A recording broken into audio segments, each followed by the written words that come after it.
बिस्मिल्लाहिर्रहमानिर्रहीम। अस्सलामु अलैकुम वरहमतुल्लाहि वबरकातुहू। किस्सा हज़रत अवैस करनी रज़ी अल्लाह ताला अन्हु। हज़रत अवैस करनी रज़ी अल्लाह ताला अन्हु हुज़ूर पाक सल्लल्लाहु अलैहि वसल्लम की ज़ियारत नहीं कर सके, लेकिन दिल में हसरत बहुत थी कि हुज़ूर सल्लल्लाहु अलैहि वसल्लम का दीदार कर लो। बूढ़ी माँ थी और उन्हीं की खिदमत आप रज़ी अल्लाह ताला अन्हु को हुज़ूर सल्लल्लाहु अलैहि वसल्लम के दीदार से रोके हुए थी। इधर हुज़ूर सल्लल्लाहु अलैहि वसल्लम यमन की तरफ रुक करके कहा करते थे कि मुझे यमन से अपने यार की खुशबू आ रही है। एक सहाबी ने कहा, हुज़ूर आप सल्लल्लाहु अलैहि वसल्लम उससे इतना प्यार करते हैं और वो है कि आप सल्लल्लाहु अलैहि वसल्लम से मिलने भी नहीं आए। तो आप सल्लल्लाहु अलैहि वसल्लम ने फरमाया, उसकी बूढ़ी और नाबिना माँ है जिसकी अवैस बहुत खिदमत करता है और अपनी बूढ़ी माँ को वो तन्हा छोड़कर नहीं आ सकता। आप सल्लल्लाहु अलैहि वसल्लम ने हजरत उमर रजी अल्लाह ताला अन्हु और हजरत अली रजी अल्लाह ताला अन्हु से मुखातिब होते हुए फरमाया कि तुम्हारे दौर में एक शख्स आएगा जिसका नाम होगा अवैस बिन आमिर।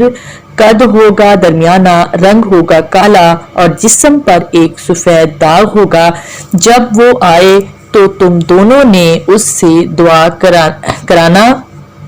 करानी है, तुम दोनों ने उससे दुआ करानी है, क्योंकि अवैस ने माँ की ऐसी खिदमत की है कि जब भी वो दुआ के लिए हाथ उठाता है तो अल्लाह ताला उसकी दुआ कभी रद्द नहीं करता। हजरत उमर रजी अल्लाह ताला अन्हु 10 साल खलीफा रहे और हर साल हज करते। हर साल हजरत अवैस करनी रजी अल्लाह ताला अन्हु को तलाश करते, लेकिन उन्हें अवैस ना मिले। एक दफा हजरत उमर रजी अल्लाह ताला अन्हु ने सारे हाजियों को मैदान अरफात में इकट्ठा कर लिया और कहा कि तमाम हाजी खड़े हो जाएं। फिर कहा कि सब बैठ जाओ, सिर्फ यमन वाले खड़े रहो। तो सब बैठ गए और सिर्फ यमन वाले खड़े रहे। फिर कहा कि यमन वाले सारे बैठ जाओ, सिर्फ कबीला मुराद खड़ा रहे। फिर कहा मुराद वाले सब बैठ जाओ, सिर्फ कर्न वाले खड़े रहो। तो सिर्फ एक आदमी बचा और हजरत उमर रजी अल्लाह ताला अन्हु ने कहा कि तुम करनी हो? तो उस शख्स ने कहा, हाँ मैं करनी हूँ। तो हजरत उमर रजी अल्लाह ताला अन्हु ने कहा कि अवैस को जानते हो? तो उस शख्स ने कहा, हाँ जानता हूँ, वो तो मेरे सगे भाई का बेटा है। आपने पूछा कि अवैस है किधर? तो उस शख्स ने कहा कि वो अरफात गया है ऊंट चराने। आपने हजरत अली रजी अल्लाह ताला अन्हु को साथ लिया और अरफात की तरफ दौड़ लगाई। जब वहां पहुंचे तो देखा कि अवैस करनी दरख्त के नीचे नमाज पढ़ रहे हैं और ऊंट चारों तरफ चर रहे हैं। आप दोनों आकर बैठ गए और हजरत अवैस करनी रजी अल्लाह ताला अन्हु की नमाज खत्म होने का इंतजार करने लगे।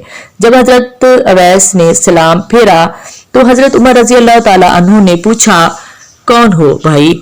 तो हजरत अवैस करनी रजी अल्लाह ताला अन्हु ने कहा कि मैं अल्लाह का बंदा हूँ। तो हजरत उमर रजी अल्लाह ताला अन्हु ने फरमाया कि सारे ही अल्लाह के बंदे हैं, लेकिन तुम्हारा नाम क्या है? तो हजरत अवैस करनी रजी अल्लाह ताला अन्हु ने कहा, आप कौन हैं? हजरत अली रजी अल्लाह ताला अन्हु ने कहा, ये अमीरुल मोमिनीन हजरत उमर बिन खत्ताब रजी अल्लाह ताला अन्हु हैं और मैं अली बिन अबी तालिब हूँ। हजरत अवैस करनी का ये सुनना था कि वो थर थर कांपने लगे और कहा कि जी मैं माफी चाहता हूँ, मैंने आपको पहचाना नहीं था, मैं तो पहली दफा हज पर आया हूँ। हजरत उमर रजी अल्लाह ताला अन्हु ने कहा कि तुम अवैस हो? तो उन्होंने कहा, हाँ मैं ही अवैस हूँ। हजरत उमर रजी अल्लाह ताला अन्हु ने कहा, हाथ उठा और हमारे लिए दुआ कर। वो रोने लगे और कहा कि मैं दुआ करूं? आप लोग सरदार और मैं नौकर आपका, और मैं आप लोगों के लिए दुआ करूं? तो हजरत उमर रज़ी अल्लाह ताला अन्हु ने कहा, हाँ अल्लाह के नबी का हुक्म है कि अवैस जब भी आए तो उससे दुआ करवाना। फिर हजरत अवैस करनी रज़ी अल्लाह ताला अन्हु ने दोनों के लिए दुआ की। आप सल्लल्लाहु अलैहि वसल्लम ने फरमाया कि जब लोग जन्नत में जा रहे होंगे तो हजरत अवैस करनी भी चलेंगे। इस वक्त अल्लाह तबारक व ताला फरमाएंगे कि बाकियों को जाने दो और अवैस को रोक लो। उस वक्त हजरत अवैस करनी रजी अल्लाह ताला अन्हु परेशान हो जाएंगे और कहेंगे कि ए खुदा, आपने मुझे दरवाजे पर क्यों रोक लिया? हजरत ए खुदा, आपने मुझे दरवाजे पर क्यों रोक लिया? तो अल्लाह ताला फरमाएंगे कि पीछे देखो। जब पीछे देखेंगे तो पीछे करोड़ों अरबों की तादाद में जहन्नी खड़े होंगे। तो उस वक्त खुदा फरमाएंगे कि अवैस, तेरी एक नेकी ने मुझे बहुत खुश किया। माँ की खिदमत, तू उंगली का इशारा कर, जिधर जिधर तेरी उंगली फिरती जाएगी मैं तेरे तुफैल इनको जन्नत में दाखिल करता जाऊंगा। सुभान अल्लाह।